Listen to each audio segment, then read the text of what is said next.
నమస్కారం. ఘంటారావానికి స్వాగతం. ముందుగా ప్రధానాంశాలు. విశాఖ ఉక్కు ప్రైవేటీకరణపై నోరు మెదపని జగన్ ప్రభుత్వం. ఇతర రాష్ట్రాల్లో పోరాటాలు ఫలిస్తున్నా సీఎం మౌనం. బెస్ట్ అవైలబుల్ స్కూల్స్ పై జగన్ సర్కారుకు ఎదురు దెబ్బ. న్యాయ పోరాటంతో 2021-22 10వ తరగతి విద్యార్థులకు వర్తింపు. స్కిల్ విశ్వవిద్యాలయాల పేరిట జగన్ హడాబడి. కేంద్ర నిధులతోనే మొక్కుబడి శిక్షణ, యువతకి దక్కని ఉద్యోగాలు. నేడు తెలుగుదేశం జనసేన సమన్వయ కమిటీ తొలి సమావేశం. ఉమ్మడి కార్యాచరణ ప్రకటించే అవకాశం.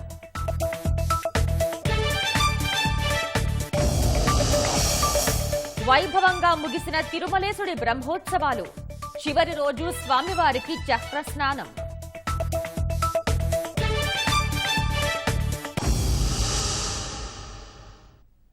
విశాఖ ఉక్కు ఆంధ్రుల హక్కు అంటూ నినదిస్తున్న ముఖ్యమంత్రి జగన్ పట్టించుకోవటం లేదు. వినిపించినా వినిపించనట్లు వ్యవహరిస్తున్నారు. ఎన్నికల సమయంలో స్టీల్ ప్లాంట్ కార్మికుల పోరాటానికి మద్దతు అంటూ పాదయాత్రలు, లేఖలు పేరిట హడావిడి చేసిన వైకాపా నాయకులు ప్రస్తుతం నోరెత్తితే ఒట్టు. 4.5 కేంద్రంపై జగన్ ఎలాంటి ఒత్తిడి తీసుకురాలేదు. ఎంపీలతో కలిసి గట్టిగా ప్రశ్నిస్తే ప్రైవేటీకరణ ఆగదా? నగర్నార్ స్టీల్ ప్లాంట్ విషయంలో కేంద్రం వెనక్కి తగ్గలేదా అన్న ప్రశ్న ఉత్తరాంధ్ర వాసుల నుంచి వ్యక్తమవుతోంది. జగన్ది మాత్రం తుక్కు సంకల్పంగా మిగిలిపోతోంది. ఉత్తరాంధ్ర అభివృద్ధిలో కీలక భూమిక పోషిస్తున్న విశాఖ ఉక్కు కష్టాల్లో ఉంటే రిషికొండలో రాజభవంతి ఏర్పాటులో నిమగ్నమైన ముఖ్యమంత్రి జగన్ తీరు స్టీల్ ప్లాంట్ ఊపిరి తీస్తోంది. 25 మంది ఎంపీలను గెలిపిస్తే కేంద్రం మెడలు వంచుతామంటూ ఎన్నికల ముందు బీరాలు పలికిన జగన్ ఉక్కు విషయంలో కేంద్రంపై ఒక్కసారైనా ఒత్తిడి తీసుకురాలేదు. ప్రతి పార్లమెంటు సమావేశంలోనూ కంటి తుడుపుగా ఎవరో ఒకరు స్టీల్ ప్లాంట్ గురించి ప్రశ్న వేస్తే ప్లాంట్ను అమ్మేస్తాం, ఇందులో వెనకడుగు లేదు అనే రీతిలో కేంద్ర మంత్రి సమాధానమివ్వడం అలవాటుగా జరిగిపోతుందంతే. కేంద్రాన్ని గట్టిగా ప్రశ్నించడానికి సొంత అవసరాలు, మొహమాటాలు అడ్డొచ్చాయనుకుంటే కనీసం రాష్ట్ర ప్రభుత్వం చేయాల్సిన సాయం కూడా ఎందుకు చేయడం లేదని జనం ప్రశ్నిస్తున్నారు.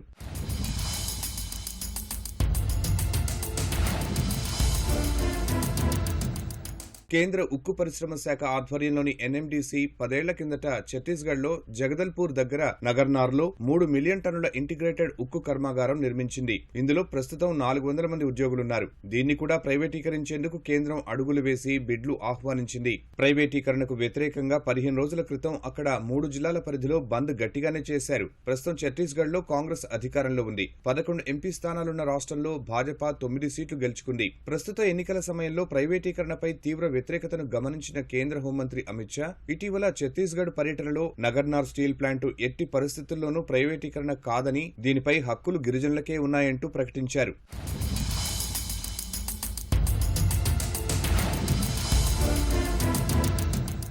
తమిళనాడులో సేలం స్టెయిన్లెస్ స్టీల్ కర్మాగారాన్ని అమ్మేయాలని 2002లో అప్పటి కేంద్ర ప్రభుత్వం నిర్ణయించింది.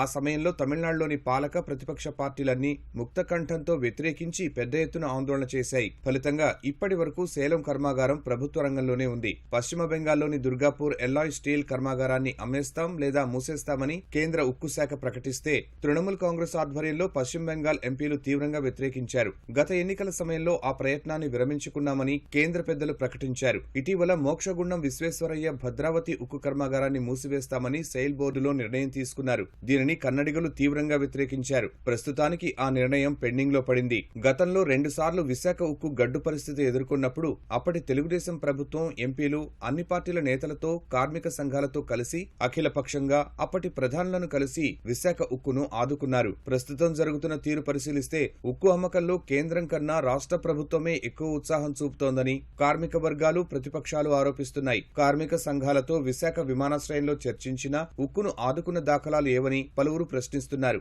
స్టీల్ అండ్ కోల్ పార్లమెంటరీ కమిటీలో ప్రస్తుతం 2 వైకాపా ఎంపీలున్నా ఇప్పటి వరకు ప్లాంటును సందర్శించలేదు సరికదా, ముడి సరుకు సరఫరాలో అడ్డంకులపైన పరిష్కారానికి చొరవ చూపలేదు.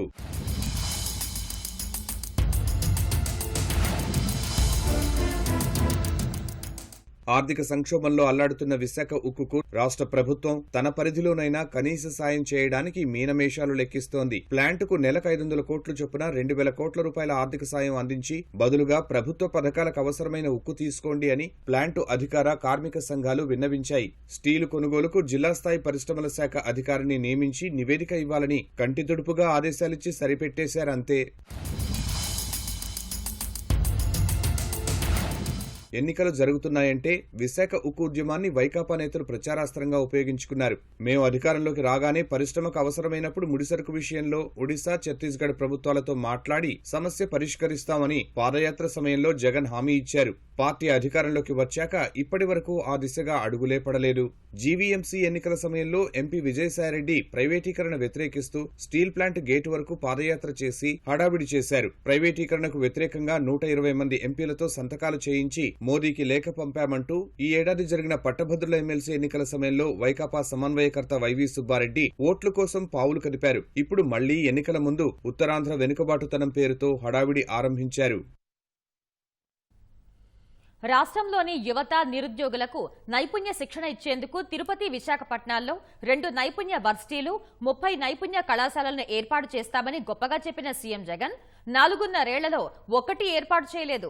భవనాల ఆకృతుల రూపకల్పనకు మాత్రం 1 కోటికి పైగా వెచ్చించారు. పైగా కేంద్ర ప్రభుత్వ దీన్ దయాళ్ ఉపాధ్యాయ గ్రామీణ కౌశల్య యోజన నిధులతో ఇస్తున్న శిక్షణను తమ ఘనతగా ప్రచారం చేసుకుంటున్నారు. రాష్ట్రంలో నైపుణ్యాభివృద్ధి విశ్వవిద్యాలయం ఏర్పాటు చేయాలని, దానికి అనుబంధంగా ప్రతి లోక్సభ నియోజకవర్గంలో ఒక నైపుణ్య కళాశాల ఏర్పాటు చేయాలని 2019 డిసెంబర్ 18న సమీక్షలో సీఎం జగన్ చెప్పుకొచ్చారు. ఇంజనీరింగ్, డిప్లొమా పూర్తి చేసిన వారికి వర్సిటీ, స్కిల్ సెంటర్లు అండగా ఉంటాయని, అక్కడ మంచి సదుపాయాలు కల్పించి బోధకులను నియమించాలని దిశానిర్దేశం చేశారు.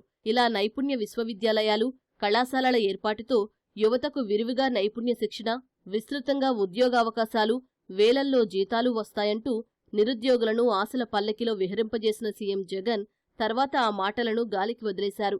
లోక్సభ నియోజకవర్గానికి 1 చొప్పున 25, పులివెందులతో పాటు 4 ట్రిపుల్ ఐటీల్లో మరో 5 మొత్తం 30 నైపుణ్య కళాశాలలు ఏర్పాటు చేస్తామని సీఎం ప్రకటించారు. ఒక్కో కళాశాల ఏర్పాటుకు 20 కోట్లు అవసరమని అధికారులు అంచనా వేశారు. 2019లో అప్పటి స్కిల్ డెవలప్మెంట్ సంస్థ చైర్మన్ మధుసూదన్ రెడ్డి ఆధ్వర్యంలో హర్యానాలోని విశ్వకర్మ, రాజస్థాన్లోని భారతీయ, ఒడిశాలోని సెంచూరియన్ వర్సిటీలను లక్షల రూపాయలు వెచ్చించి పరిశీలించారు. తిరుపతిలో నైపుణ్య విశ్వవిద్యాలయం, కార్యనిర్వాహక రాజధానిగా ప్రకటించిన విశాఖలో హై-ఎండ్ వర్సిటీ ఏర్పాటు చేసి బ్యాచిలర్, మాస్టర్ డిగ్రీ కోర్సులు నిర్వహిస్తామని ఆశలు కల్పించారు. కానీ ఇంతవరకు పులివెందులలో తప్ప ఎక్కడా భవనాలు నిర్మించలేదు. ట్రిపుల్ ఐటీల్లో ఏర్పాటు చేస్తామన్న 4 అటకెక్కించేశారు.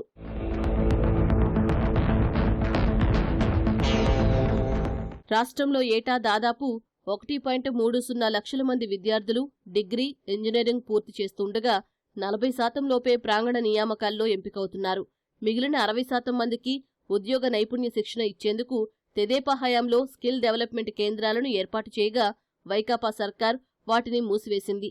ప్రత్యేకంగా నైపుణ్య కళాశాలలు ఏర్పాటు చేస్తామని ఘనంగా చెప్పినా నిధులు లేవంటూ ప్రతిపాదనలన్నీ మూలకు పడేశారు. ప్రస్తుతం కేంద్ర ప్రభుత్వ సంస్థలు, ప్రభుత్వ విశ్వవిద్యాలయాలు, ఇంజనీరింగ్ కళాశాలల్లోని ఏపీ రాష్ట్ర ఉద్యోగ కల్పన, వ్యవస్థాపకాభివృద్ధి సంస్థ ఆధ్వర్యంలో నైపుణ్య శిక్షణ ఇస్తున్నారు. ఇందుకోసం కేంద్రం DDU-GKY కింద ఒక్కో విద్యార్థికి 30,000 నుంచి 40,000 ఇస్తూ ఉండగా దీన్ని రాష్ట్ర ప్రభుత్వం తన ఖాతాలో వేసుకుంటోంది. మరోవైపు తగినన్ని నైపుణ్య కళాశాలలు లేకపోవడంతో ఏటా శిక్షణ పొందుతున్న విద్యార్థులు 15,000 మందికి మించడం లేదు.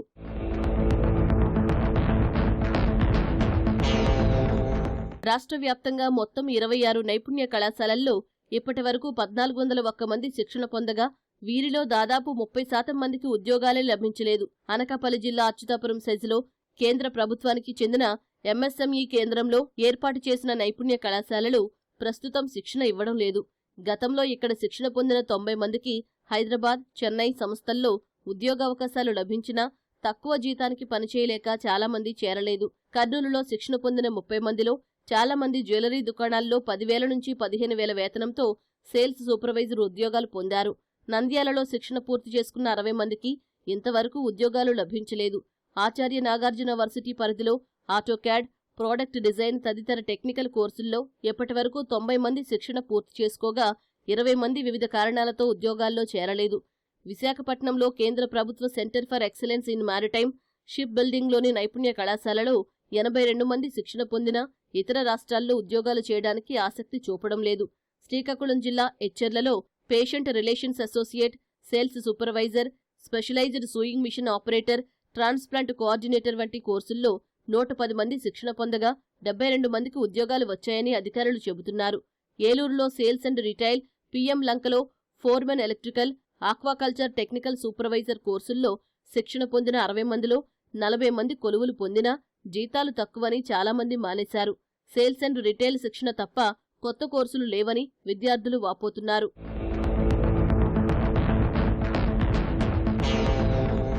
నెల్లూరులోని కేంద్ర ఐఐటీటీఎం కళాశాలలో శిక్షణ పొందిన 90 మందిలో 78% మందికి ఉద్యోగాలు లభించినా జీతాలు తక్కువగా ఉన్నాయి.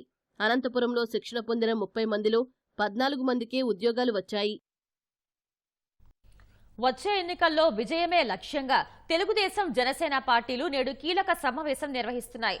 చంద్రబాబు ప్రస్తుతం ఉన్న రాజమండ్రి జైలుకి కూతవేటు దూరంలోని మంజీరా కన్వెన్షన్లో మధ్యాహ్నం 3 గంటలకు ఇరు పార్టీల సమన్వయ కమిటీ తొలి భేటీ జరగనుంది. పవన్ కళ్యాణ్, లోకేష్ అధ్యక్షతన జరిగే ఈ భేటీలో పొత్తు బంధాన్ని మరింత బలంగా ముందుకు తీసుకువెళ్లే ముఖ్య నిర్ణయాలు తీసుకుని ఉమ్మడి కార్యాచరణ ప్రకటించనున్నారు. రాష్ట్రంలో 2024 ఎన్నికల ముఖచిత్రాన్ని మార్చి రాజకీయాల్ని కీలక మలుపు తిప్పే పరిణామాలకు సంబంధించిన కీలక భేటీకి తెలుగుదేశం, జనసేన విజయదశమి పర్వదినాన్ని ఎంచుకున్నాయి. వైకాపా ప్రభుత్వ అరాచకాలు, ప్రజా వ్యతిరేక విధానాలపై ఉమ్మడిగా పోరాటం చేయాలని, వచ్చే ఎన్నికల్లో కలిసి పోటీ చేయాలని నిర్ణయించిన ఇరు పార్టీలు ఆ ప్రక్రియను మరింత వేగంగా ముందుకు తీసుకెళ్లేందుకు భేటీలో చర్చించనున్నారు. ప్రజా సమస్యలపై ఉమ్మడి పోరాటం, ఉద్యమ కార్యాచరణ, తాజా రాజకీయ పరిణామాలు, రెండు పార్టీల మధ్య మరింత విస్తృత సమన్వయంపై కమిటీ చర్చించనుంది.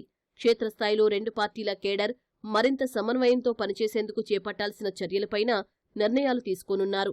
ఇప్పటికే రెండు పార్టీల తరపున కమిటీ సభ్యుల్ని ప్రకటించారు. తెదేపా నుంచి పార్టీ రాష్ట్ర అధ్యక్షుడు అచ్చెన్నాయుడు, సీనియర్ నేతలు యనమల రామకృష్ణుడు, పీతాని సత్యనారాయణ, పయ్యావుల కేశవ్, తంగిరాల సౌమ్యలను నియమించగా, జనసేన నుంచి పార్టీ రాజకీయ వ్యవహారాల కమిటీ చైర్మన్ నాదెండ్ల మనోహర్, కందుల దుర్గేష్, పాలవలసి యశస్వి, బొమ్మిడి నాయకర్, మహేందర్ రెడ్డి, కొటికలపూడి గోవిందరావు సభ్యులుగా ఉన్నారు.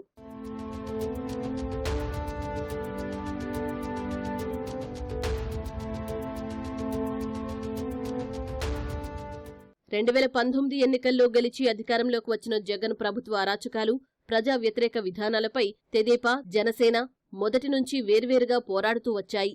వైకాపా అరాచక పాలన నుంచి ప్రజలకు విముక్తి కలిగించడమే రెండు పార్టీల ఉమ్మడి అజెండా కావడం, ఒకే లక్ష్యంతో పోరాడుతూ ఉండటంతో రెండు పార్టీల మధ్య మళ్లీ సన్నిహిత వాతావరణం ఏర్పడింది.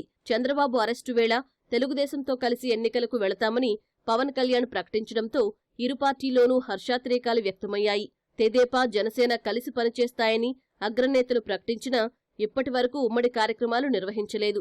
తెలుగుదేశం నిర్వహించే కార్యక్రమాలకు జన సైనికులు మద్దతు తెలపటం, జనసేన కార్యక్రమాలకు తెదేపా శ్రేణులు తమ వంతు సంఘీభావం తెలపటం వంటివి మాత్రమే ఇప్పటివరకు జరుగుతూ వచ్చాయి.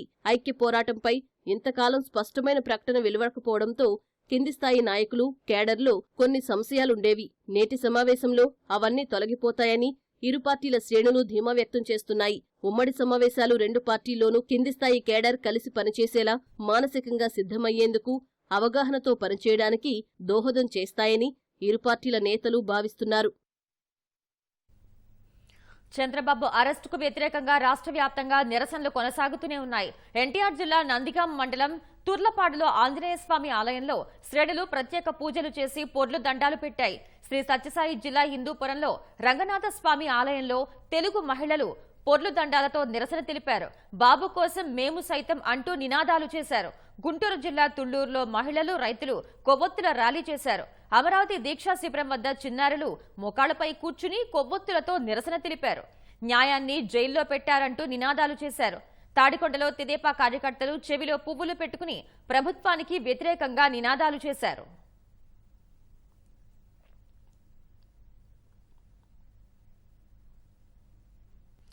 బాపట్ల జిల్లా మురుకొండపాడులో సాగునీరు లేక పంటలు ఎండిపోతున్నాయంటూ రైతులు ఉరితాళ్లతో నిరసన తెలిపారు. కృష్ణా పశ్చిమ డెల్టా చివరి ఆయకట్టు ప్రాంతమైన బాపట్లలో సాగునీరు అందక వేల ఎకరాల్లో వరి పైరు ఎండిపోతుందని రైతులు ఆవేదన వ్యక్తం చేస్తున్నారు. ఎకరానికి 20,000 రూపాయల వరకు వెచ్చించి పంటను కాపాడుకోవటానికి అష్టకష్టాలు పడుతున్నామంటూ వాపోతున్నారు. సాగునీరు లేక ఎండిపోతున్న పంటల్ని తెదేపా నేత వేగ్నేష్న నరేంద్ర పరిశీలించారు. ఎండిపోయినాయి, మాకు ఏ దిక్కు లేదండి. ఏ నీళ్ళు లేదండి, మేము ఏం చేయలేకపోతున్నామండి. బాకీలు తీసుకొచ్చి పెట్టాము. ఇప్పుడు ఎకరానికి వచ్చి 25,000 చొప్పున అయినాయి. ఇప్పుడు నీళ్ళు లేకపోతే ఇక మా గతి ఉరేసుకొని చనిపోవటమేనండి. ఇక అంతకన్నా మాకేం లేదు. ఏదన్నా మీరు దయచేసి మాకు నీళ్ళు అందిస్తే మేము బతకగలమండి. నాలుగు పోసుకు ముందు చెప్పలా, మీకు తెలుసు నీళ్ళు లేని సంగతి. డ్రాములో నీళ్లు నిలపలా మీరు, కాబట్టి మేము యథాపరిగా నారు పోసుకున్నాక మొక్కలు వేసుకున్నాక ముందెత్తులో అది ఇచ్చారు. దాంతో వర్షం పడింది, మీరు నీళ్ళు ఆపారు, వర్షం లేదు. ఇప్పుడు ఈ నాటుకున్న మొక్కలు ఏం చేయాలి? మా వెనక బాకీలు ఇచ్చిన పేనం చేస్తున్నారు, పిల్లం బిడ్డలు ఏడుస్తున్నారు. ఏం చేయాలి? ఇప్పుడు నాకు ఉరేసుకుంటాము. మీరు ఏం చేస్తారో, మీ ప్రభుత్వం ఏం చేసిద్దో మాకు మా సొందన కావాలా. ఏలూరు జిల్లాలోని ప్రముఖ పుణ్యక్షేత్రమైన ద్వారకా తిరుమల చినవెంకన్న కొలువైన శేషాచలాన్ని వైకాపా ఎంపీ పుట్టినరోజు వేడుకకు వేదికగా మార్చారు. శేషాచల కొండపై ఏలూరు ఎంపీ కోటగిరి శ్రీధర్ తన పుట్టినరోజును అట్టహాసంగా నిర్వహించడం వివాదాస్పదంగా మారింది. ఈ సందర్భంగా కార్యకర్తలు పార్టీ గుర్తులున్న టీషర్టులతో, పార్టీ జెండాలు, ర్యాలీలతో భారీగా ద్వారకా తిరుమల ఆలయానికి చేరుకున్నారు. దేవస్థానానికి చెందిన కళ్యాణ మండపంలో ఎంపీ పుట్టినరోజుకు సంబంధించి ఆలయ అధికారులు సుమారుగా 10,000 మందికి విందు ఏర్పాటు చేశారు. అయితే ఆ వంటలను దేవస్థానం అన్నదాన సిబ్బందితోనే చేయించడంతో భక్తులు తీవ్ర అసహనానికి లోనయ్యారు. దేవస్థానం ఆవరణలో కాటేజీల వద్ద కేక్ కటింగ్లు జరిపి ఉత్సవాల మాదిరిగా ఎంపీ పుట్టినరోజు వేడుకలు నిర్వహించడంతో భక్తులు ఆగ్రహం వ్యక్తం చేశారు. స్వామి సేవకు వచ్చిన భక్తుల్ని, సిబ్బందిని ఆయా పనులకు వినియోగించడంతో విమర్శలు వెల్లువెత్తాయి. తిరుమలలో శ్రీవారి నవరాత్రి బ్రహ్మోత్సవాలు ఘనంగా ముగిశాయి. చివరి రోజు వైభవంగా స్వామివారికి చక్రస్నానం నిర్వహించారు. శ్రీవారి పుష్కరిణి వద్ద శ్రీదేవి భూదేవి సమేత మలయప్ప స్వామివారికి తిరుమంజనం కార్యక్రమం నిర్వహించారు. చక్రతాళ్వారుకు తిరుమంజనం అభిషేకం నిర్వహించిన అనంతరం అర్చకులు పుష్కరిణిలో చక్రతాళ్వారుకు పవిత్ర స్నానం చేశారు. స్వామివారి చక్రస్నానం వీక్షించేందుకు పెద్ద సంఖ్యలో భక్తులు తరలివచ్చారు.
విజయవాడ ఇంద్రకీలాద్రిపై దసరా ఉత్సవాలు ముగింపు దశకు చేరాయి.